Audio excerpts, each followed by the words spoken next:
Thanks, Jan, for joining us. This is going to be for a discussion about my book. I guess I have a copy of it here, The Good News of Our Limits, which you were so Okay. nice to review and write an endorsement. So I can't thank you enough for that. And for those that don't know, Jan Hamilton has been, maybe first of all, a friend of mine for a long time, and many of the folks that she knows and her husband and other have a huge role in my life through Young Life. And so I've known her for a while, but she is also a nurse practitioner, psychiatric nurse practitioner, and the founder and CEO of Doorways, which they say that they're opening doors to healing for families and young adults. But maybe more way I'd put it is when I have friends that need professional help, I call Doorways. And so it's been an excellent resource in all of Phoenix. I tell everyone about the good work that you and the staff that you have there do to help people think better about their lives and themselves.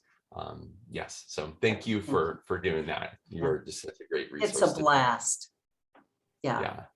I have a couple of questions for you that some that people wrote in because they knew that we're going to have this discussion, and some that I kind of formed together. So yeah, thank you, Jan, for being here. Great. When it comes to the good news of our limits, I wanted to know, kind of as a mental health professional, what general advice do you have to us about human limits, kind of from the seat that you sit in, the experience that you sit in as a psychiatric nurse practitioner, et cetera, other folks that you train in that field professionally, this idea of human limits, how does that intersect with mental health and just kind of health and overall? Yeah, that is great. I think that what trips us up so often is that we don't want to accept that we have any limits, or we think we have so darn many that we can't possibly do anything.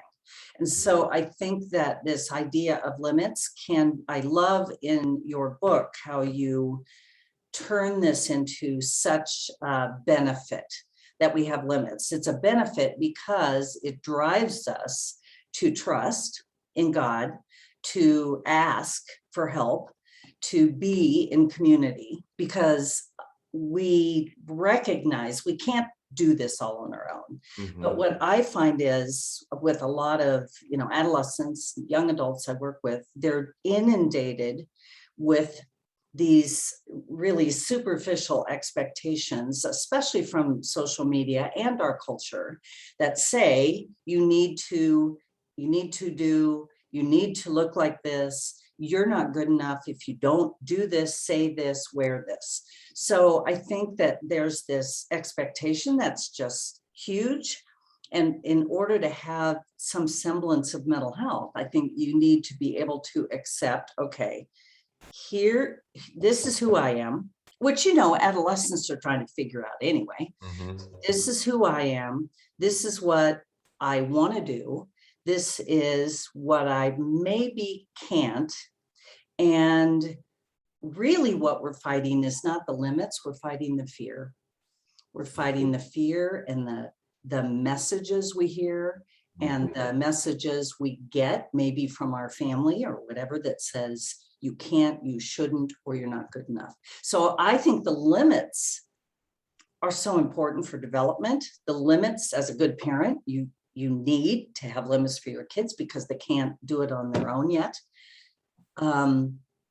The limits I see as such a benefit. It's the fear that I think really trips us up. And so I think that's where people get stuck in just not being able to move ahead or having these horrible messages they say to themselves about their value. Yeah, I wrote a couple things down. So fighting this fear, I mean, and you said fear, it's a good one because it's provocative, but I go, yeah, actually, I have that too. I fear that I'm going to let people down or let myself down or my reputation or whatever it is, or lack of a reputation or whatever. There's a fear. There's a feeling with that. Yeah. Some people say, well, I want to push my limits. And I guess I would reframe that to say, well, your limits probably are your limits, unless they're false ones, unless they're ones you've constructed out of bad thinking. But I would say push the fear. Hmm. I mean, fear, we know, is the opposite of faith. The opposite of faith is not unbelief, it's fear.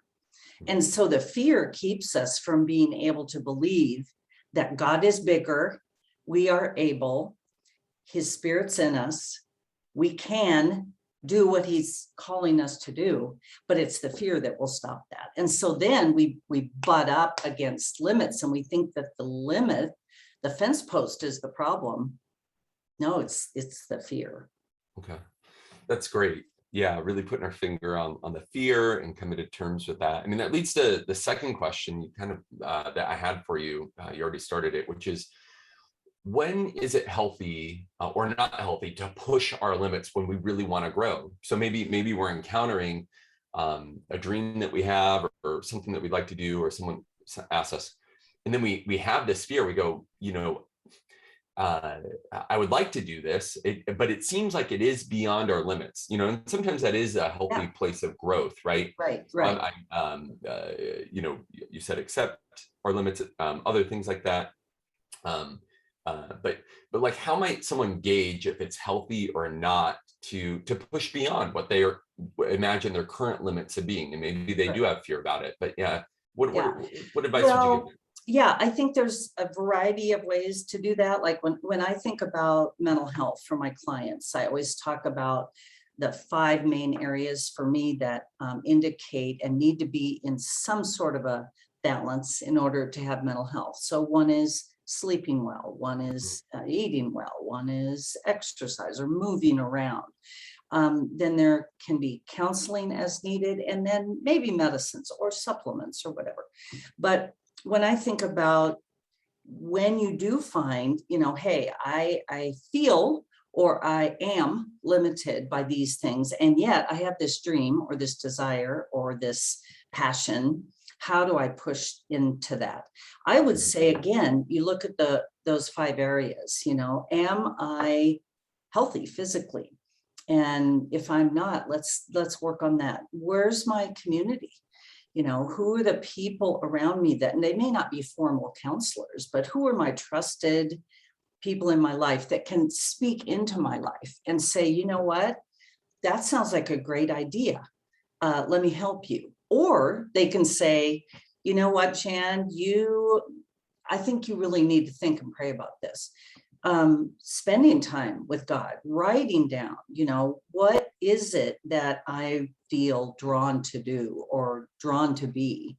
And is that reasonable within my life right now? And what do I need to get there? I mean, there's always this push-pull, with limits versus taking risks, right? So we do have limits. I could try all I want to become a 2-year-old, and it's just not going to happen. Biologically, you don't go that direction. So of course, there's physical, genetic limits. I'm never going to be petite. Let's just put it that way. So, we have these limits, but the risk, again, I think, is pushing the fear, pushing the doubt, pushing the negative messages that either the world, our family, the enemy, whoever is telling us. So to me, it's about prayer. It's about being healthy, sleeping enough, asking really trusted friends, and using those areas together to make those decisions and move ahead.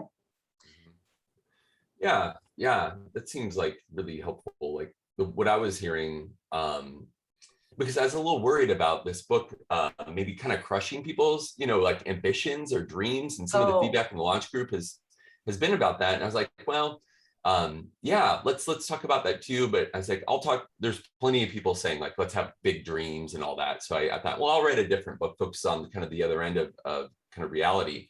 But I like your advice because maybe the way I was hearing it, I wrote down the notes, but in summary, it's like kind of doing it when you have a big ask, maybe that you have a big dream, a big vision, something that's beyond you, do an internal check about your personal health, like sleep, eating, moving, counseling, maybe meds, whatever it is. But like, am I healthy? Or am I working to be healthy?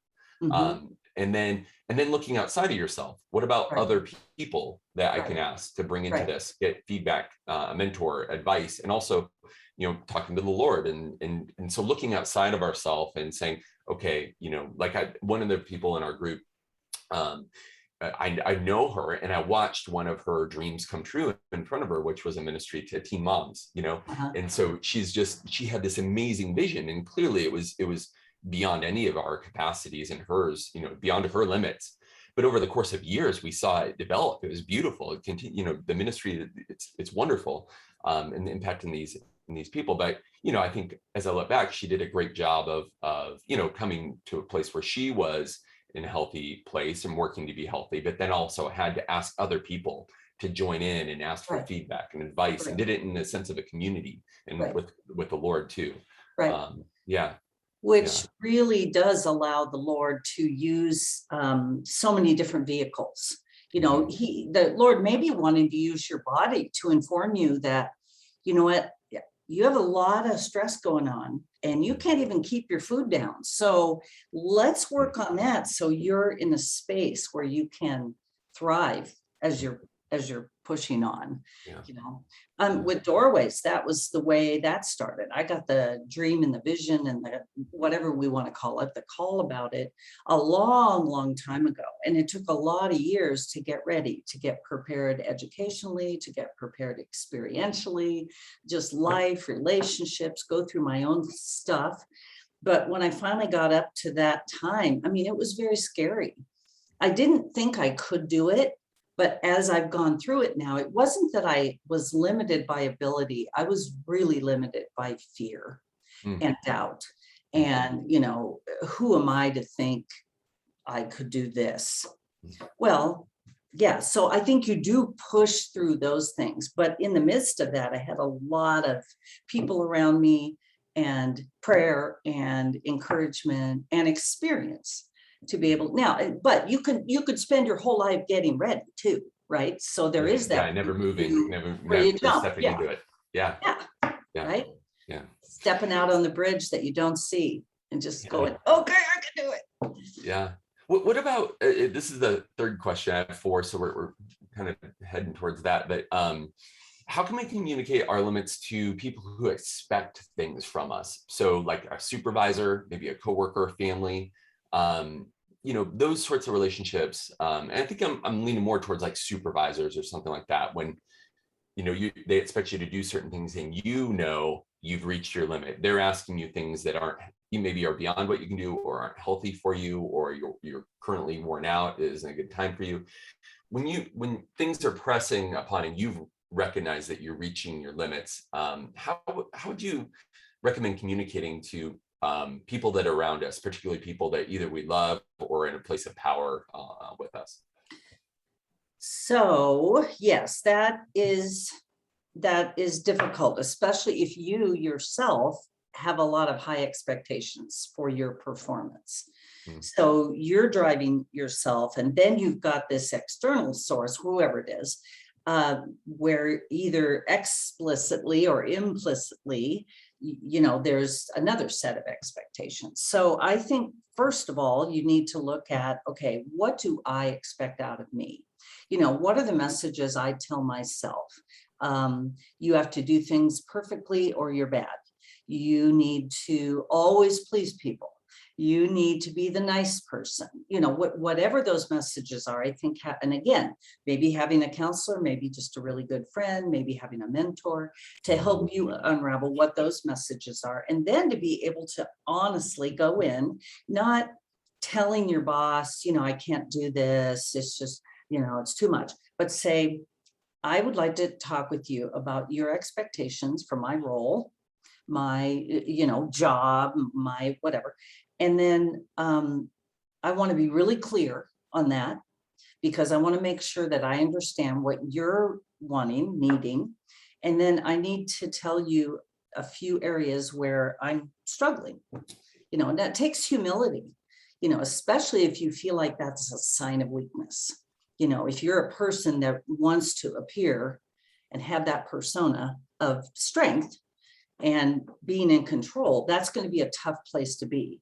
But going down the other road of not being honest, of not saying, I need this or I need that, you will either burn out, become really angry, resentful. That's no good for your soul or the job. So I think it's that, starting with looking at what am I telling myself? What am I expecting out of myself? And then going and asking, not telling, asking, what are your expectations for me? I really want to think about, how I can help this company, this ministry, this family. I want to think about how I can do the best, but there's some things I'm really struggling with not being able to do. And I'd like to talk about that. So more of a conversation, let's work on this together. And if there's no leeway for that, you may be in the wrong spot. Yeah. So some internal work, once again, take some time, maybe write it down, journal, process it, figure it out. But then I think the thing that I see that you brought up was kind of implicit was having explicit, like have a conversation with the person, like address it. Don't have it be something that you kind of don't talk about and they see your performance kind of weaving in and out. Sometimes you overperform, sometimes you underperform. Maybe you make up this thing in your mind about how they think about you or feel about you, and you have never actually talked about it. Say, I've been thinking a lot about what I want to do, how I want to help in the best way. I want to talk about that. Let's set up a meeting, be very like engage it directly. Exactly. Okay. In my opinion, that's always the best way to do it. If you're working with someone, and this is a little off topic, but if you're ever working with someone who's experienced trauma, and who hasn't, but let's say it's a pretty big, significant, ongoing trauma, the very first thing you want to do is identify what the trauma is. And, I think sometimes we just, as with trauma, you want to keep it hidden because it's painful. And so we make up a lot of things about people we work with, what people think of us, what we should do, right? And so I'm always a proponent of addressing that clearly, but not in a defensive, I'm right, you're wrong, you're terrible to me, you hate me, you expect too much. Not in a defensive stance, but hey, can we do this together? How can I, like you said, how can I help this organization? But how also do I fit in there, given who I am and who I'm not? But that takes some internal work. Yeah. Again, it might even just be engaging the fear, putting your finger on, I'm really nervous to have this conversation. I don't really want, whatever it might be. Yeah, that takes a lot of courage, to be honest. Here's the last question, which is when we've reached our limit, and we know, or maybe people are telling us, and maybe that is manifesting or somehow intersects with depressed or grieving, or there's stuff going on. What do we say to others? Like when that you're kind of at the end of your rope, and maybe that's manifesting in all sorts of things. Like some people specifically ask about, I think I'm getting depressed because I can't do more, when I'm grieving over something, I feel like I just don't have much to give, or I'm done giving. What do you say to others when they are at the end of the rope and they might not be in the healthiest place that they've been? What advice do you give those people? I think that, again, if someone comes to me and says, I'm just burned out, I just can't do this anymore. My first question is, what do you need? What do you think you need right now? I need to sleep. Good. Then you need to sleep. That's what you need. I think that I really think it comes back to looking at the situation right in the face, identifying what is it, and you don't have to fix it. You can respond to what's going on. I'm really tired. I have no energy. I don't have motivation. I don't really want to be with people. Well, okay, it could be a variety of things, but if this is kind of a result of going through a terrible grief or situation, then let's see what we can do to help you rest, whether that's emotional, physical, whatever. If it's a long going thing, then we have to look at, well, is this more of an organic, medical depression, then we want to work on that kind of thing. But I think just giving each other space and freedom to be able to say, I need to just be by myself for a little while. I need some space. My husband and I have been married 43 years, and he's the most awesome person, and he's my best friend, and he's on and on and on. And sometimes, man, I just got to be alone.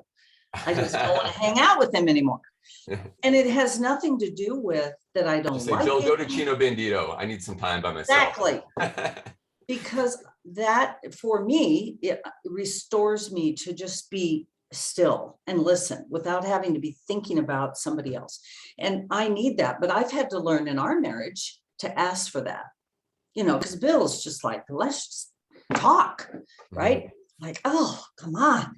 So I think, I have had to learn in our marriage to ask for that, to say, you know what, I'd like a day, half day by myself.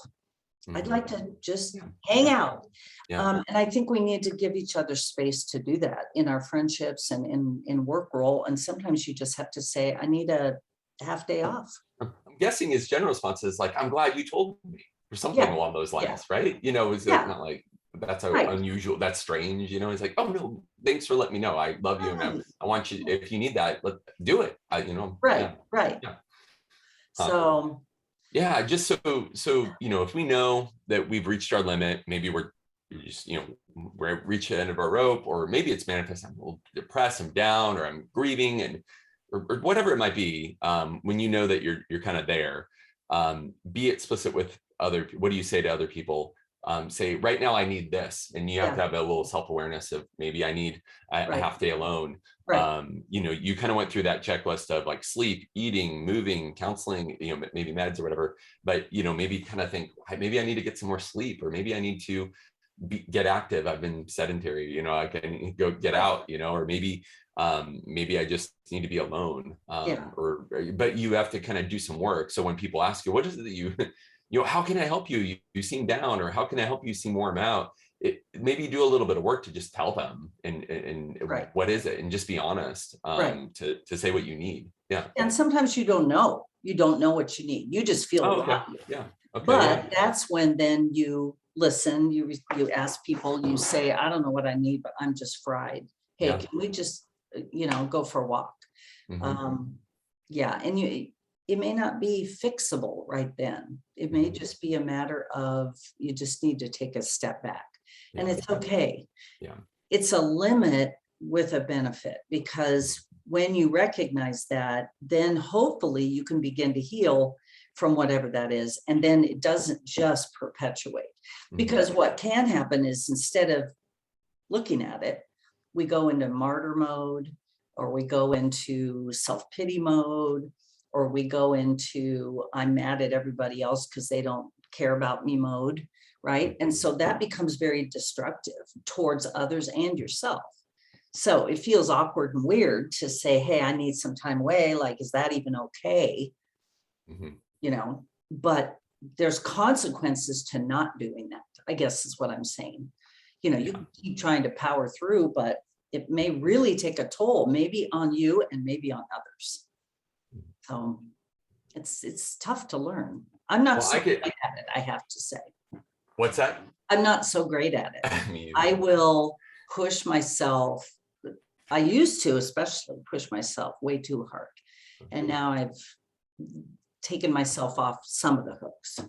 I think that might be actually a little bit of a I don't, there's things in here. It was my process to realize, like, I got to let myself off the hook on some, mostly almost all of them were internal expectations that were unrealistic. Well, and if your personality is such as yours, you're a doer, you're a visionary, you're a accomplished person, you're a busy person, you have high capacity. Geez, I need you around more, Jan. This is great. Well, and when you're like that, it's much more difficult to give yourself a break. Well, thank you so much for answering so many questions. Like I said, I could talk. I love talking. I'm so glad that you're a friend and a resource for me personally, and for many of my friends at Doorways. And But thanks for spending some time. And I know folks are going to learn a lot, just like I did. I got a whole bunch of notes right here. And Wow. oh, yeah. Good student too. Oh, of course. So Yeah. thank you, Jan, for You're welcome. Thanks. Mhm. Good All to right. talk with you, Sean. Congrats on the book. Yes, thank you so much. Okay. All right. Bye.